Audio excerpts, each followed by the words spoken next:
Pour avoir des produits frais à portée de main, Pauline s'est équipée d'une drôle de machine. Elle y fait pousser du basilic, de la menthe et de la ciboulette. Avant, j'achetais toujours des petits pots en supermarché avec du basilic ou du thym, mais ça tenait jamais. En fait, ça tenait une semaine, maximum 2 semaines, et puis après, il n'y avait plus rien. Alors que son potager d'intérieur lui fournit des aromates depuis 4 mois, il n'est toujours pas mort. Elle a craqué en tombant sur cette publicité dans un magazine de cuisine. Cultivez vos aromates frais toute l'année sans effort. On n'a pas besoin de s'en occuper, ça nous dit que c'est autonome et on nous garantit aussi que c'est efficace.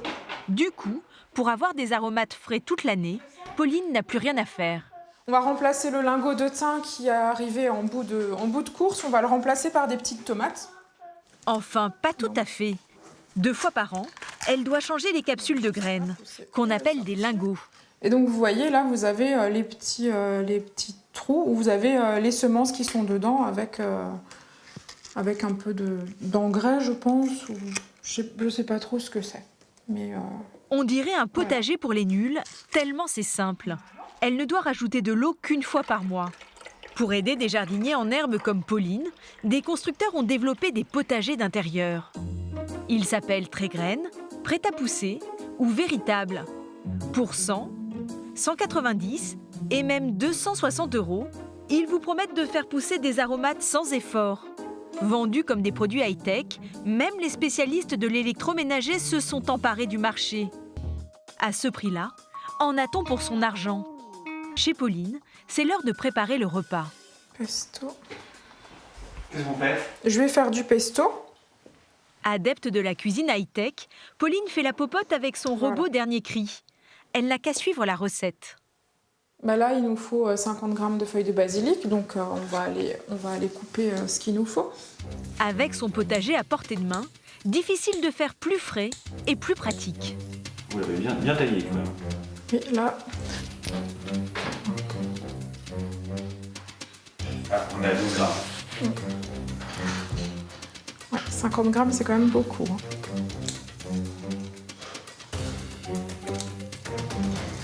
On l'a rasé.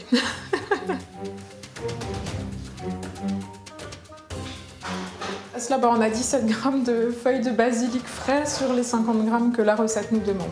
On va s'adapter à ce qu'on a récolté. Le basilic d'intérieur de Pauline est-il moins cher que les solutions plus classiques? Si la jeune femme avait acheté une barquette de basilic précoupé dans le commerce, elle en aurait eu 11 grammes pour 1,80 €, soit 163 € le kilo. Pour un gros pot d'1 litre de basilic frais de jardinerie, à 5,90 €, elle aurait pu récolter au maximum 60 grammes en un mois, soit 98 € le kilo. Et son lingot, qui lui assure autour de 15 grammes par semaine pendant 5 mois, soit 300 grammes, lui permet d'avoir du basilic à 23 € le kilo, sans tenir compte du coût de l'appareil. Au final, Pauline est largement gagnante. Mais pour quel goût?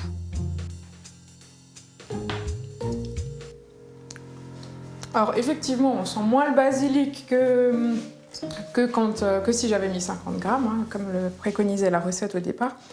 Mais il est déjà très bon, très sympa. Si le potager d'intérieur peut relever le goût d'une salade, il n'est pas fait pour nourrir une famille.